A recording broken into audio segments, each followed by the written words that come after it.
Hey, what's up and good evening, everybody. It's Josh here. I just had a moment that I wanted to share with everybody. It's an eye opening moment. My son was in the kitchen, and we were at the kitchen table, and he grabbed the eggs out of the fridge and he says, I want eggs. I'm not sure what he wanted an egg for, but I don't know if he was hungry for eggs or whatnot, but he eats eggs quite often. He enjoys them. And somehow we got into the conversation of the egg itself. And I said, well, there's only one egg left. And he said, well, what is the egg?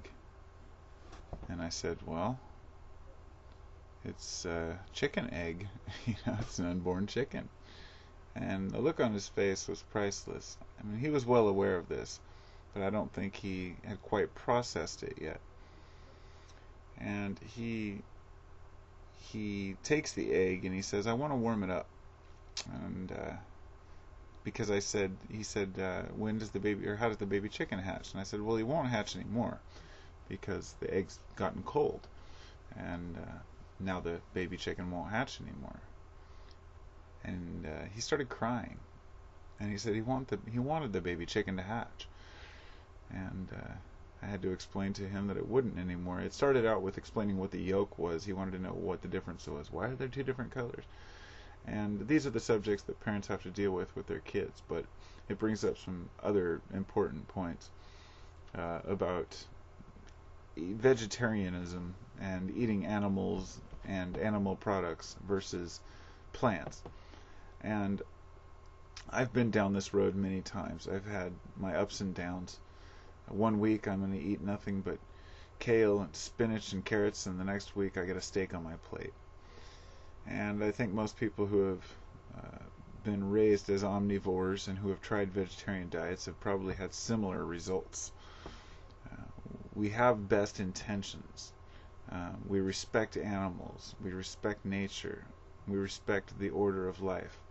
And we still consume meat because it's like the Native Americans had reverence for the meat that they harvested and would say a prayer, to the Great Spirit for providing them with that food, and try to use every bit of the animal when possible. Um, in our society, we tend to throw more away, which is sad. And we use animals as objects. They are nothing more than a food supply to a lot of people.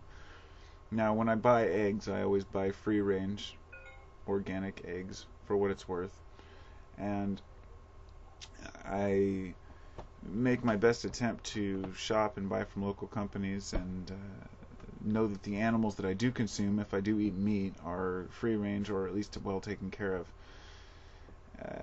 I don't buy the mass produced chicken. But on the sense of the eggs, it really hit my heart. The way he said it when he started crying about the chicken, and he said he wanted to get some eggs. He said, I want to grow chickens. I want to grow chickens. I want it to be a baby chicken. And he cried for a little bit, and he said he's never eating eggs again. He's almost 5 years old, so he's a smart kid, and he's well aware of what eggs were. But you reach a certain age and you start to really acknowledge life, and it's an amazing time in people's lives when they, I think, start to realize the effect they have on the world around them. And the very fact that he was so upset about eating eggs showed me a lot of character for him. He wanted me to. We've already planned on getting chickens, but he said he wanted to raise chickens, and I had to explain to him the cycle of life.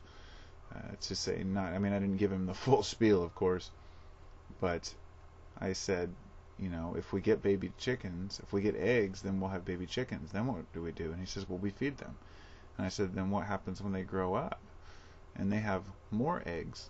And he says, well, then we'll get big food and feed those baby chickens. And I said, well, eventually, you have too many chickens, and somebody's going to have to eat the chickens, or else something's going to have to get rid of the chickens somehow.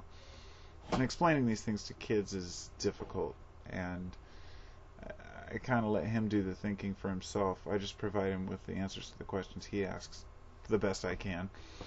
And, being an ignorant adult, I don't really have much to say about most of the questions that kids ask, and I try to keep it that way. Let them answer their own questions because, I'm already programmed as an adult, man. I've been through my shit.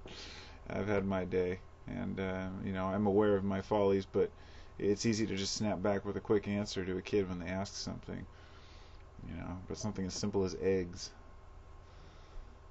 Yeah, I don't think we'll be eating eggs around here anymore. Take care, everybody.